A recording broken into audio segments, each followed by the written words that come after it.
आहे अध्यक्ष महाराज, माननीय मुख्यमंत्री महोदय म्हणालेत की याच्यावर सगळं राजकारण होतंय आणि राजकारण लोक करतात आहेत. कोणालाही या प्रश्नावर राजकारण करायचं कारण नाही. अध्यक्ष महाराज, या प्रकरणामध्ये या मुलीच्या आईवडिलांनी रिपोर्ट टाकलेली होती आणि तिचं डायरेक्ट एलिगेशन जे संबंधित जे राजकीय लोक होते त्यांच्याबद्दलचं होतं आणि मग तो मुद्दा हा सार्वजनिक झाला आणि त्यावेळेस प्रतिक्रिया सगळ्यांनी दिल्यात.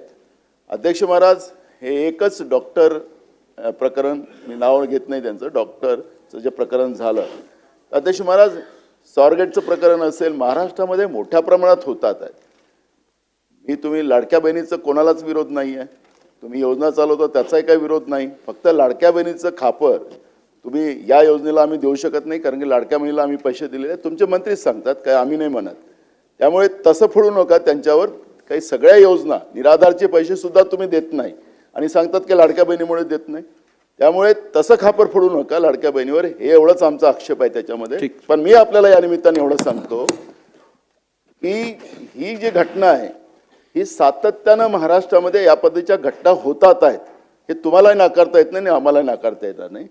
या सगळ्या घटनेला ब्रेक लावण्यासाठी मागच्या काळात तुम्ही विरोधी पक्षात होता तर आम्ही सत्तेत होतो, त्यावेळेस आम्ही शक्ती कायदा आणला.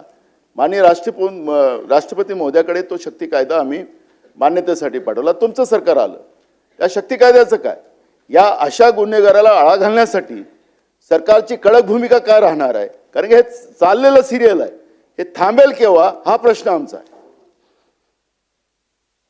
नाना भाऊंनी पहिले जे सिलेबसच्या बाहेर बोललेलं आहे त्याचे उत्तर देऊन देतो, कारण रेकॉर्डवर चुकीचं जाऊ नये. निराधारचे कोणतेही पैसे रोखलेले नाहीत.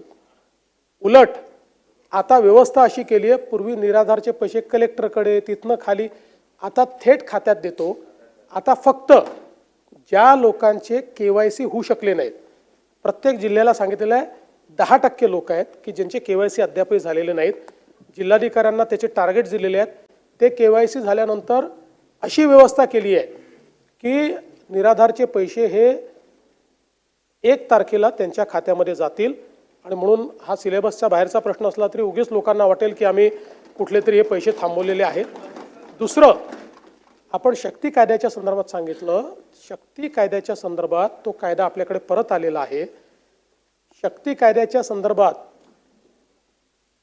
आपण कुठलाही कायदा करत असताना संविधानाने राज्याला आणि केंद्राला काही अधिकार दिलेले आहेत आणि राज्याचे अधिकार हे केंद्रीय कायद्यांवर अधिक्षेप करू शकत नाहीत. काही प्रमाणात जिथे कॉन्करंट लिस्ट आहे तिथे ते अधिक्षेप झाले तर त्याला राष्ट्रपती मान्यता देऊ शकतात. त्या पद्धतीनं आपला जो कायदा आहे हा कायदा हा संविधानाने आपल्याला दिलेल्या अधिकारांचा अधिक्षेप करणारा आहे आणि म्हणून त्यांनी आपल्याला परत केला. आणि आपलाच नाही तर ज्या कायद्याकडे बघून आपण हा कायदा तयार केला तोही कायदा मंजूर होऊ शकला नाही आणि म्हणून आता त्याच्यावर आम्ही वर्किंग करतोय.